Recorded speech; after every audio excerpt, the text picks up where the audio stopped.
Do not conform to the patterns of this world, but yet be transformed by the renewing of your mind.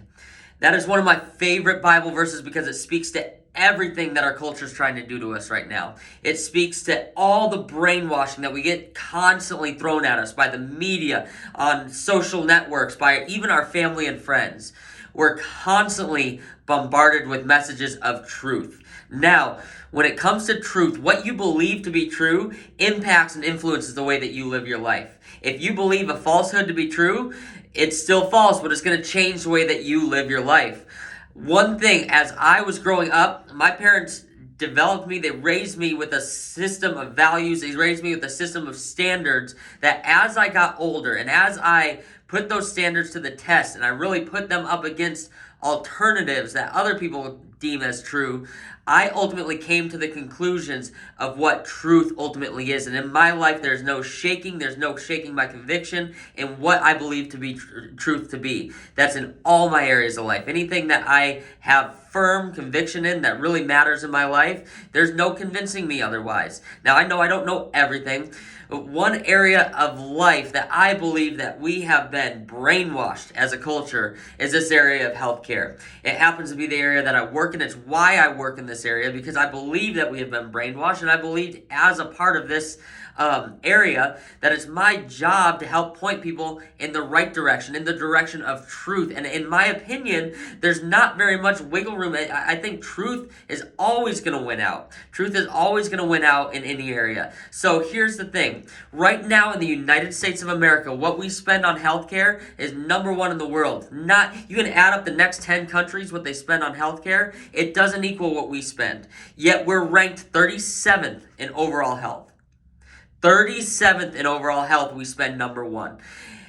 Adverse drug events, adverse drug reactions, 1.3 million a year. It result in the emergency room visits for adverse drug reactions. It's the fourth leading cause of death in our country. Yet we have put medicine, we put our medical industry in the place of God. And here's the thing, I'm not going to sit here and bash the medical industry. If you know anything about my beliefs and the way I believe, our emergency care systems, that's what this model is based around. Emergency care systems are some of the best in the world. If I have a bullet inside of me, if I'm bleeding, if I was in an accident, I want to be in the emergency room.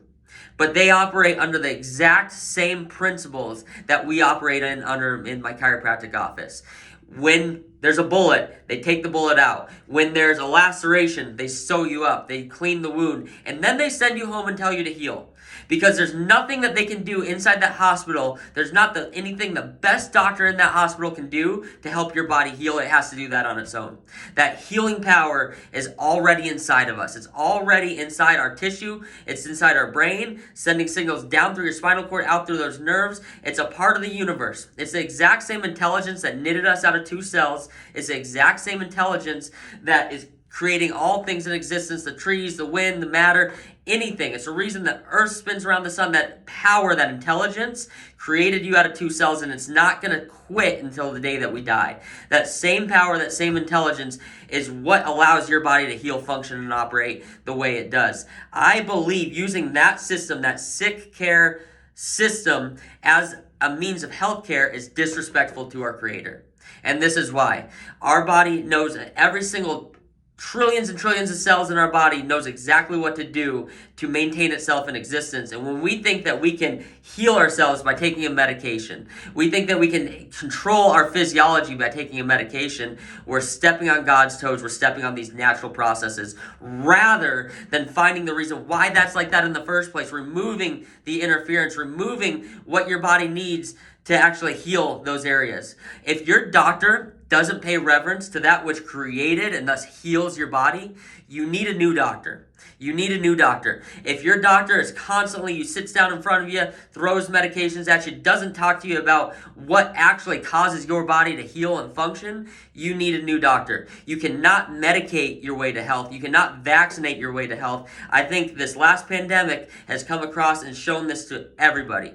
This is a failed model. It's a failed healthcare model. The only thing that's keeping it around is trillions and trillions and trillions of dollars in advertising. And I will tell you the advertising is effective. because their most effective advertising campaign is not even Fox News or CNN or social media or everywhere you hear Pfizer or all these commercials. It's the fact that they have us selling it to each other. When you have a headache, when you have a toothache, when you have something going on, you're automatically recommending medication to somebody. You're automatically saying, hey, did you take an Advil? Did you take a Claritin? You got allergies. Nobody's saying, hey, go see my chiropractor. Go see my chiropractor. We need to change the way that we're thinking about these things. We need to change what we interpret true health to be so that we can start making a change in overall health. 37th in overall health. We spend number one. That's a horrible, horrible, horrible return on investment. And I think it yields us a wake-up call to where we need to start changing the way that we look at health, changing the way that we act and we believe about this healthcare system.